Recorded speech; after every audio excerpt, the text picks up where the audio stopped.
I'm outraged and disgusted by my brother's gaudy and obscene embrace of Donald Trump. Yes, the obscene embrace of Donald Trump.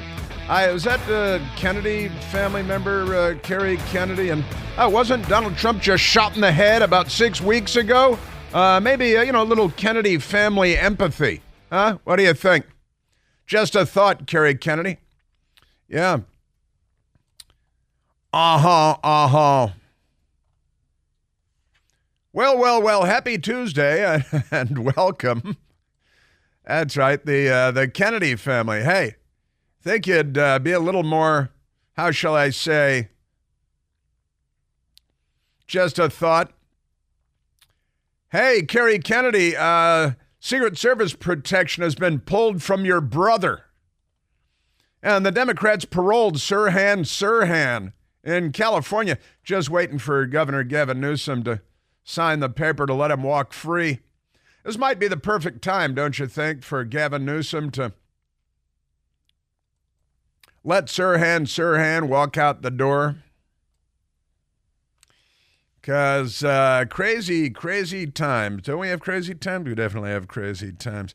Yes, sir. We, of course, remain at 888-630-9625. Absolutely toll-free to you, our valued listeners, our valued audience. Remarkable things. The Washington Post, which is not a newspaper at all, has a big front page story today. Russia hits energy sites across Ukraine. Really, that's the lead story today? I don't think that's the lead story today. And across the front page above the fold from that, Mideast foes save face with restraint. Oh, is that what's happening? Release the hostages. Release how many days for the hostages now? Put that on the front page. Washington Post, you disgrace of a former newspaper. Unbelievable stuff.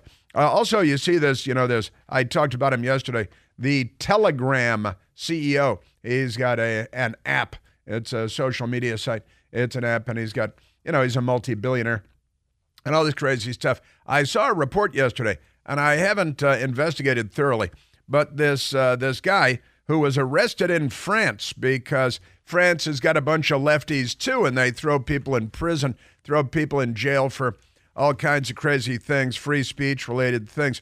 But Pavel Durov, he likes to go by the name Pavel Durov. I think his parents might have named him Pavel Durov too. But he's in jail in France because the French, they say, well, you've got a social media platform, and some people have used your social media platform for nefarious things, according to the French government. So they threw him in jail. Now he's in jail. Free speech is under assault all over the world because the left is still on the loose, and they're not on the side of civilization. Not at all. But there's something that I saw yesterday that got my attention that I wanted to share with you. This is kind of crazy. The Russian-born, some of the media, they like to call him the Russian Elon Musk, which proves that they hate him because the left, they have this, I've been talking about this for many years, the point and hate feature. The Democrat Party can pick anybody out of a crowd, point at him like it's a horror movie, and go, I'm pointing across the table at Jeff Wolf, who's in for Michael Piercy today. I point at him and I go, like Night of the Living Dead or something. And every Democrat hates that person. They don't have to have an explanation or anything. They just hate that person. But now they hate Elon Musk because he's a free speech person, and the Democrat Party is anti-free speech, anti-freedom. They're pro-slavery. They are the party of slavery and bullwhips and plantations and all that stuff. But now they're being told the Russian Elon Musk must be hated. So they hate him, Pavel Durov, and he's in prison. And the Democrats in the United States say, good, he's in prison. And you say, well, what for? And they don't know. They don't care. They're just happy because they're little fascists. They all become little fascists. Kind of amazing thing. It's like you ask them, Donald Trump is a 34-time convicted felon. I was like, what do those charges have to do with again? And they don't know. They literally don't know. I'm not sure the judge knows either. in that case, but never mind that, has to do with a non-disclosure agreement, But they got their felonies, and that's all they care about. Now, in any case, the interesting thing that I found out about the founder of Telegram, the social media app Telegram, I guess nobody owned Telegram, so he went ahead, the Russian multi-billionaire now, and I think he's 39 years old. And here's the headline. Telegram founder Pavel Durov revealed he has over 100 children. He has over 100 children. Again, he's 39 years old, according to reports, and he's a busy guy. Interestingly enough, though, it's not by one woman. It's not by the same woman. Got more than 100 children. But isn't that crazy? Not by the same woman. Yeah, a 39-year-old tech billionaire founded this thing. He's a Russian. Got to look out for those Russians. And he says that he has fathered more than 100 children at the age of 39, and again, not by the same mother, which you got that, so we got that going. He's got 950 million active users, which, as I understand it, is a good way to make money. It's a good way to make money. You can make a lot of money that way, interestingly enough. Probably, Jeff, do you think that pays more than radio? You think that pays more than radio? That probably pays more than having 950 million followers on your own social media platform. Might probably pay more than radio. So we've got a lot of that going on. We've got so many crazy stories today because the Democrats are out of their cage and we can't get them back in. We've tried putting food scraps in the cage and they still won't come back. Also on the front page of the A sectional, not to be confused with the Metro sectional of the Washington Post today, but on the A sectional, front page below the fold, they have kind of a funny story. It's a little bit funny. I live in the District of Columbia and have for a long time. The headline here is traffic fatalities, car crashes, people being killed and stuff.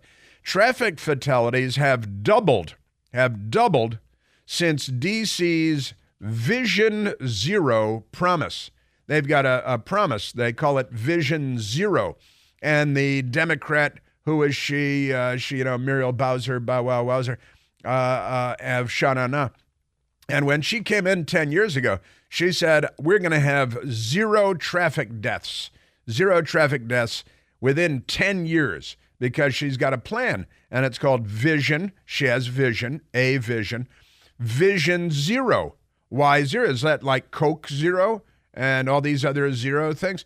Vision Zero. And her vision, Muriel Bowser, a Democrat, who was a disastrous failure, but perfectly content with the work that she's done. A decade ago, incoming mayor Muriel Bowser, D, that's a Democrat, pledged to eliminate traffic deaths and serious injuries in D.C. by 2024. Now, you know what's happened? Because now it's 2024, and I can't even believe the Washington Post took a look at this. Somebody's going to have to be fired for this, I think. But here's what they've done. They've doubled traffic deaths with the goal of reducing traffic deaths to zero. They have doubled because Democrats are fixing a problem. See how that goes? And that's when they want to cut traffic fatalities, they double. They want to cut drug fatalities, they double. They want to cut shootings in half, they double. We had the highest homicide rate in 25 or 26 years last year in 2023, and that's pretty high. That's amazing stuff. So here comes the Democrat mayor with her plan, Vision Zero, and the Washington Post took her seriously because they're corrupt and unintelligent and unserious. So the Washington Post, a decade ago, incoming Mayor Muriel E. Bowser pledged to eliminate traffic deaths and serious injuries in D.C. by 2024. Sounds like a good idea. Instead, the number of fatalities has risen in all but 2 years since the initiative, dubbed Vision Zero, was launched. We should call her Captain Zero. She is pretty amazing. A Washington Post analysis of city traffic data shows that D.C.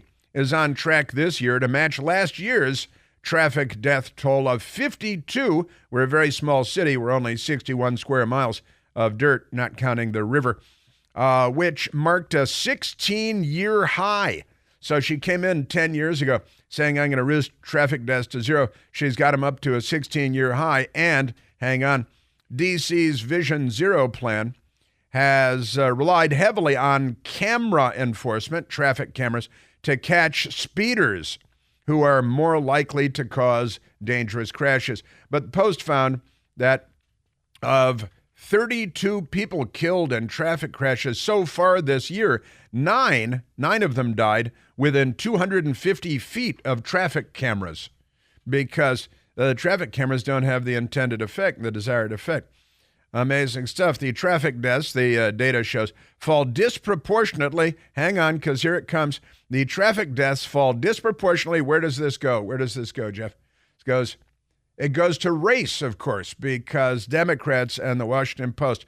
The traffic deaths, the data, it's a largely black, if not majority black city, fall disproportionately on lower income and majority black neighborhoods.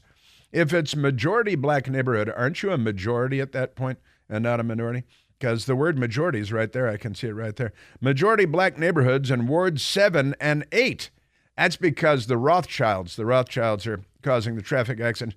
Because, the city councilman for Ward 8 is Trayon White, who made the video of himself saying it's the Jews that make it snow in Washington because they're taking over. They're going to control after the weather.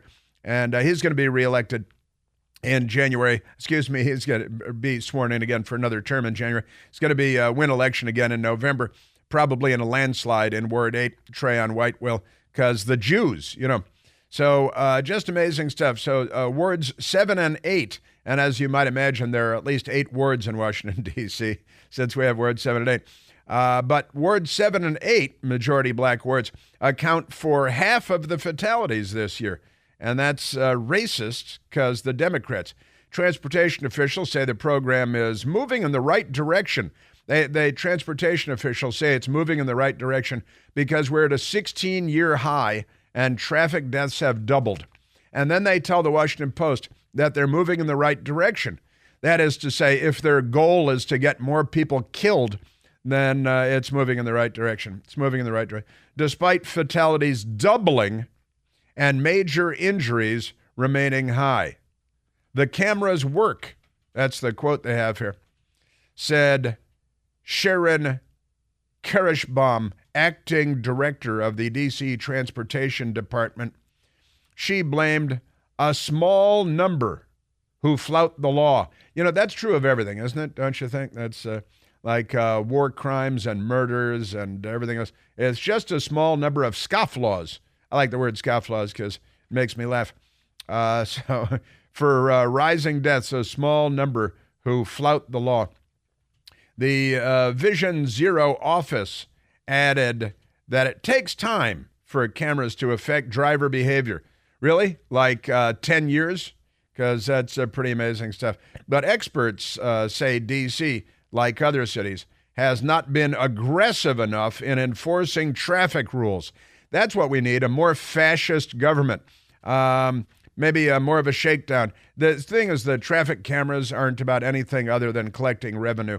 That's all there is to that. It's about lining the pockets of the Democrat government, which is corrupt, and they've got more fatal drug overdoses, more shootings, more murders, more traffic deaths, and then they declare the cameras work, and we're headed in the right direction. No, you're not headed in the right direction. And the cameras don't work. I'm here to tell you. I know I'm a lot smarter than you, but almost everybody is. Isn't that amazing? So that's the District of Columbia, and that's amazingly, actually, the front page of the Washington Post. Didn't see that coming. But they're very excited, and they say we're moving in the right direction because we're at a 16-year high for traffic deaths, 10 years into their Project Zero. Just amazing. Vision Zero. This is Democrats making things better. The cameras bring in about $100 million a year, most of which is spent in the city's annual budget, as you might expect. In 2022, the D.C. Council voted that any excess unbudgeted revenue from the new cameras should go to Vision Zero efforts, since it's working so well so far. But Bowser instead used it to plug other financial holes that she left because she's a Democrat. And the law is now dead. the law where, they wanted to have the money used for more traffic stuff. Yeah. I think it broke a covenant with the public, with the residents, that cameras are about safety, Council member Charles Allen of Ward 6 said. It told the public that it really is all about revenue. Sure. I'm sure that there is skimming going on, too. I have no doubt. So there it is, another Democrat success story. They declare that it's working just as designed. Vision zero. Traffic deaths at a 16-year high. Traffic deaths doubled. And they say, no, this is working just as planned. This is what handcuffs are for. We're at 888-630-9625. You're listening to The Chris Plante Show.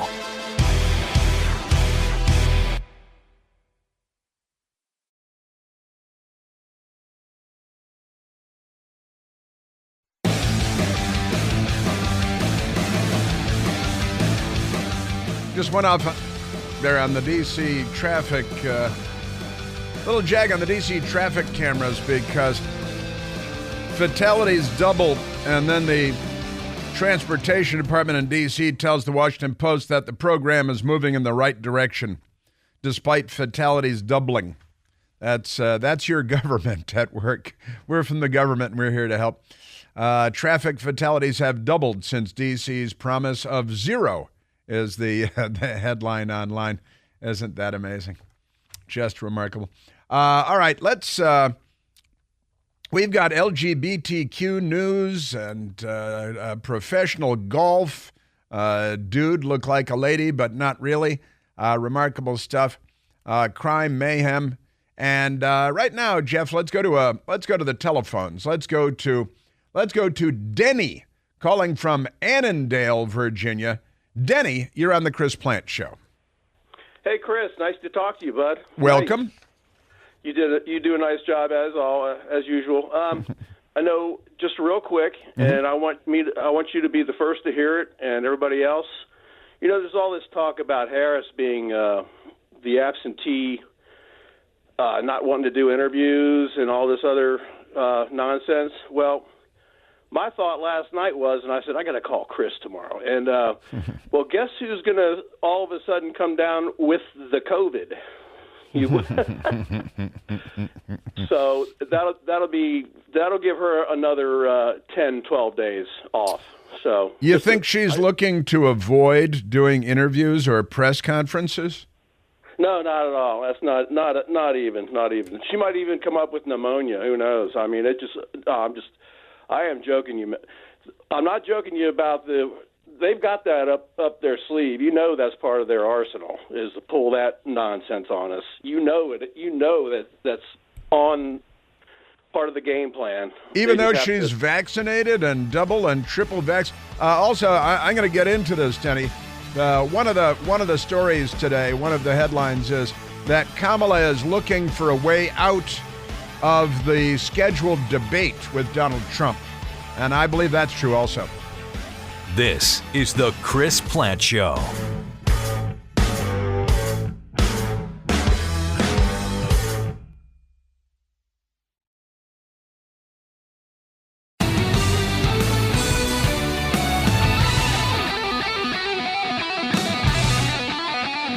So many giant stories going on.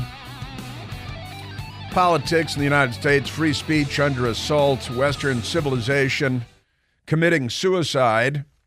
You should always expect the French to lead the way on those matters. Remarkable things.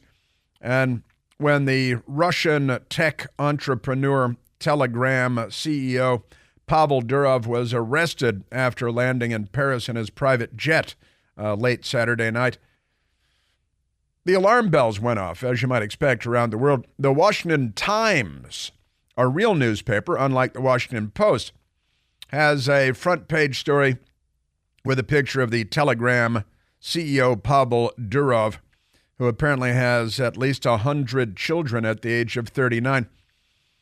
And the headline is, Free Speech Crackdown Sounds Alarm The left here in the United States is cracking down on free speech.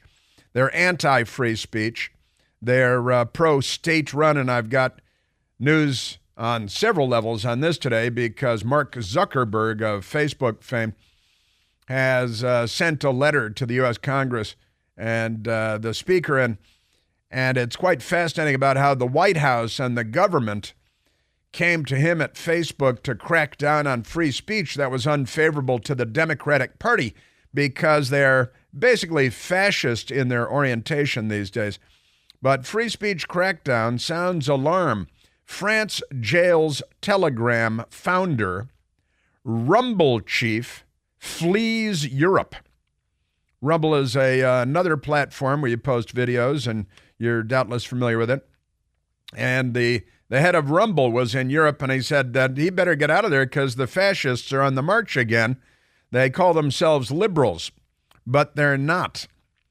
So the French government's stunning arrest of Telegram CEO Pavel Durov has increased concerns that technology entrepreneurs prioritizing internet freedom of speech will not find haven in Europe. Ryan Lovelace writing the story in the Washington Times. Mr. Durov, who oversees the encrypted Telegram messaging and social media platform, was arrested Saturday upon arrival at a Paris airport. The French government said Monday. Now, again, he was arrested late Saturday, and they put out a statement on Monday, a day and a half, 2 days later, that the arrest was part of an investigation into the criminal activity of a person unnamed on several charges involving complicity in organized fraud, right? Possessing pornographic images of minors, drug trafficking, and more. Now, they seem to be implying, without saying, that he personally may be involved in this pornographic images of minors, drug trafficking, and more. Or is it that other people are using the platform for such nefarious ends, and they're just being vague about it, which they are? A former White House National Security Council aide warned X's Elon Musk, who spoke out in support of Mr. Durov online, to be nervous as a result. I told you about that yesterday. The leader of Rumble, a YouTube rival, quickly left the European continent. In Britain, arrests over online posts began this month. Metropolitan Police Commissioner, that's London, Mark Rowley, pledged in an interview aired on Sky News to come after those beyond the country's borders. Really? I don't know. Let's dust off our cruise missiles here. I got to tell you, Europe is going in the wrong direction, and that's because so many lefties there, and we have so many lefties here. We call them the Democratic Party, but the Democratic Party isn't, as you know. French President Emmanuel Macron on Monday denied any political bias behind Mr. Durov's arrest, but the government has acknowledged the arrest is connected to the tech platform's approach to censoring content. They want more censorship. Now, they mention child porn, which we know a whole lot of Democrats are quite fond of. It was the mayor of College Park, Maryland, with his many visits to the White House and a close friend of Pete Buttigieg. I think he's sitting in the can. Isn't he in the can right now for his dozens and dozens of child gay kitty porn stuff? But that's it. Jean-Michel Bracon, the Secretary General of France's police agency. Now this is very disturbing, and it should be sounding the alarms, and it is at the Washington Times, but not at the Washington Post, because the Washington Post is a left-wing Democrat Party front group. And the left-wing Democrat Party, they're not the defenders and protectors of free speech. They're assailing free speech. They want to crush free speech. They want to crush free speech on the internet. They want to control the internet. And we learned more about what the corrupt Biden administration was doing with social media platforms when it comes to trampling free speech, because Mark Zuckerberg, the founder of Facebook, other than the Winklevoss brothers at Harvard. But never mind that. He put out a letter to the Congress saying, oh, yeah, the White House and the Department of Homeland Security tampered with free speech under Joe Biden because they want a political advantage and they'll abuse whatever power they have. Man, oh, man. So in France, they say, at the heart of the issue is the lack of moderation and cooperation of the platform, which has nearly 1 billion users, they say, particularly in the fight against pedophilia. Wait a minute, France is now against pedophilia? The Democrat Party's lagging behind them. Man, oh man. So he's sitting in jail, this Russian, who says he's got 100 children at the age of 39. And Russians, but free speech is still free speech, and in Western civilization, we're supposed to defend it. Now, if you're talking kiddie porn like so many Democrats, then that is a different. But if it's his platform, it sounds again like they're not actually accusing him of being involved in it, but other people using the platform are doing bad things, so they arrest him. That's an interesting approach in France. They should move the seat of government to Vichy, I think. What do you think? That's what they did during the Nazi days. They moved the seat of government to Vichy, another city in France, not Paris at all. Isn't that amazing? Yes, sir. Also, the Washington Times has another front page story. Challenged states call for guidance on transgender rights question. It's a Supreme Court under the heading of the Supreme Court. But I don't want to linger on that. But we do have another transgender thing. We've got Riley Gaines for you today But there is another important story, a very important story, having to do with Mark Zuckerberg of Facebook. All right?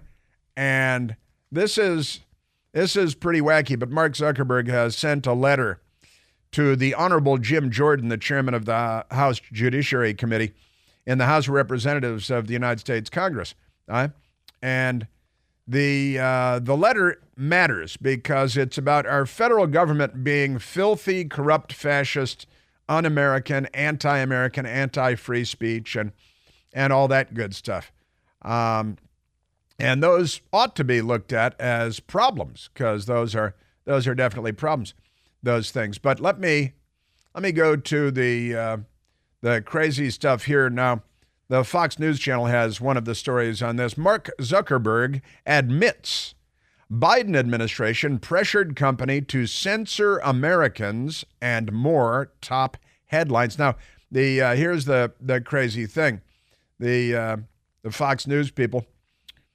Mark Zuckerberg admits Biden-Harris administration pressured company, Facebook, to censor Americans. Why would they do that, you might want to know? Well, because they're un-American, they're undemocratic, they are authoritarian in their orientation these days, just like these French people who live in France for a reason. And, we should, if President Trump were in the White House, he'd say, I think we're going to cut off travel from France. French government officials, let's start with the French government officials and corporate officials, because free speech is now under assault. The rise of authoritarianism in Western civilization. You can call it what you want, communism, fascism.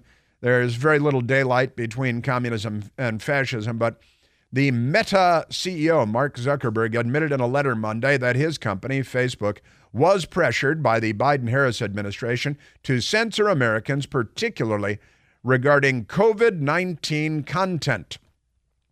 Zuckerberg made the admission in a letter to House Judiciary Chairman Jim Jordan, the Ohio Republican, more than a year after providing the committee with thousands of documents as part of an investigation into content moderation. That's what they call it. That's what the fascists are calling it. It's very Orwellian to call it content moderation. Well, who's not in favor of moderation? You're an extremist if you're not for moderation. You're not a moderate. You're something other than a moderate on the online platforms, plural.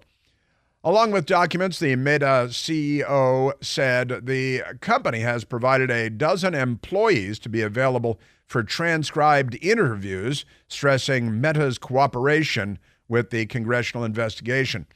And says there is a lot of talk right now around how the U.S. government interacts with companies like Meta. And I want to be clear about our position, Zuckerberg wrote. Our platforms are for everyone. Sure they are. We're about promoting speech and helping people connect in a safe and secure way. It starts to get a little slippery right there. As part of this, we regularly hear from governments around the world and others with various concerns around public discourse and public safety.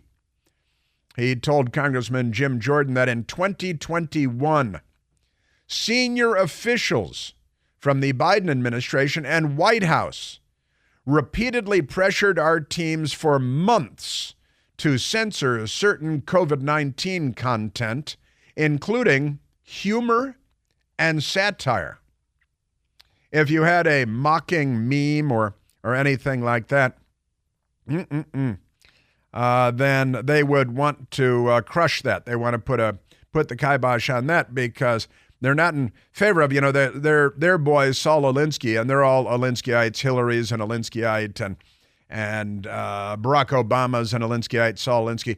And in Saul Alinsky's book, Rules for Radicals, which is providing a set of rules for radicals, as the title implies, they tell you that ridicule, mockery are your most potent weapon because your enemy, and they call their neighbors their enemies because they're leftists, your enemy cannot recover from and can't defend against ridicule and mockery. So they use ridicule and mockery, and many of us have adopted ridicule and mockery as a method, as a technique, and to some of us it just comes naturally going back to Catholic school, but that's another thing altogether.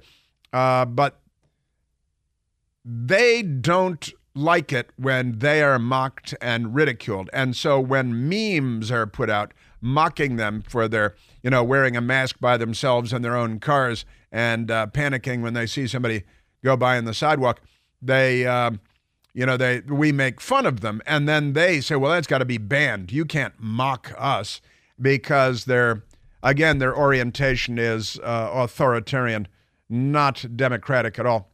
So Zuckerberg said in 2021, senior officials from the Biden administration, including the White House, repeatedly pressured our teams for months to censor, that's Mark Zuckerberg's word, censor, certain COVID-19 content, including humor and satire, and expressed a lot of frustration with our teams when we didn't agree. I believe the government pressure was wrong, and I regret that we were not more outspoken about it. I regret that you were not more outspoken about it too. But isn't that amazing? So satire and mockery, the federal government, the Biden administration, and senior administration officials wanted the stuff banned from the internet because, they think as fascists think. Isn't that amazing? Yes, it is. That's what they do, your Democrat Party. In the United States and in France, they have French people. So they get the job done there. So many extraordinary things. And good for Mark Zuckerberg for providing this letter to the committee. And good for Congressman Jim Jordan and the committee for making the letter public and not saying we'll release it with the CIA Kennedy assassination documents in another 80 years. Amazing stuff. But Mark Zuckerberg with it's a page, really it's a one-page letter. He also said, in a separate situation, the FBI warned us about a potential Russian disinformation operation about the Biden family and Burisma in the lead up to the 2020 election. That fall, now this is on the lead up to Election Day, of course, Election Day. So he's talking about how they wanted to crush speech having to do with COVID-19, including satirical memes and so on, like the fascists they are. And the FBI jumped in. On the lead up to the 2020 election, this is the Hunter Biden laptop story, and the federal government intervening like the fascist intelligence officers John Brennan penitentiary faced Brennan, and the felonious 51 letter. But Mark Zuckerberg got into that in his letter to Jim Jordan as well, and I have that for you coming right up. There's only one Chris Plant. The Chris Plant Show.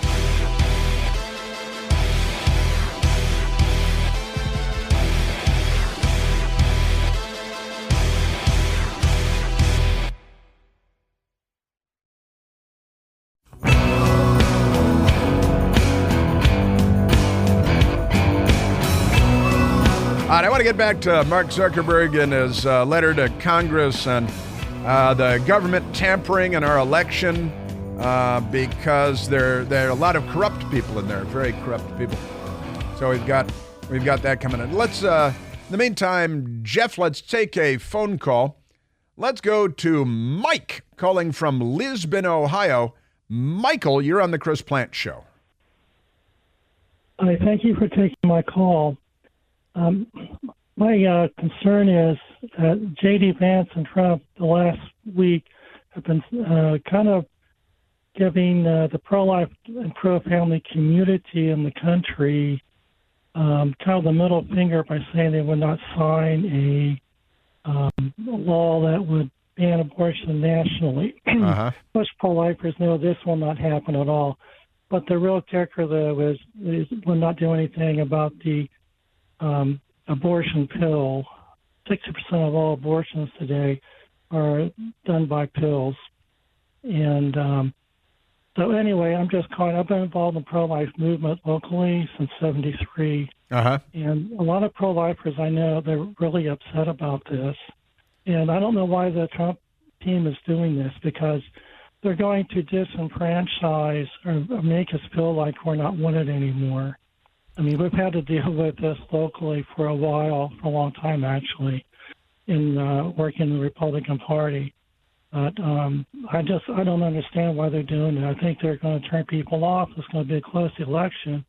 Where I'm at in Lisbon, we have a lot of Mennonites and Amish and evangelicals, and they're going to need all these votes. I mean, especially with the Mennonites. And they can't, I don't know why they're doing this. I tell them to stop this sort of thing, because they could lose the election on this. This isn't the only time locally in Ohio, and they've done this to us also. And well, you're right. You're right about what J.D. Vance has said, and about what President Trump has said. And President Trump has kind of said, "Listen, I got 3 picks on the Supreme Court, and Roe v. Wade was overturned, and abortion was returned to the states." And President Trump has said that's for years. He said, as Republicans were saying, we want to overturn Roe v. Wade and return it to the states. And President Trump is kind of taking credit for that, and justifiably so, I think. And he has said that he's not going to be in favor of a national abortion ban, which, honestly, the polls will show you the American public are in the same place, but might position himself to put limits of 14 weeks, perhaps.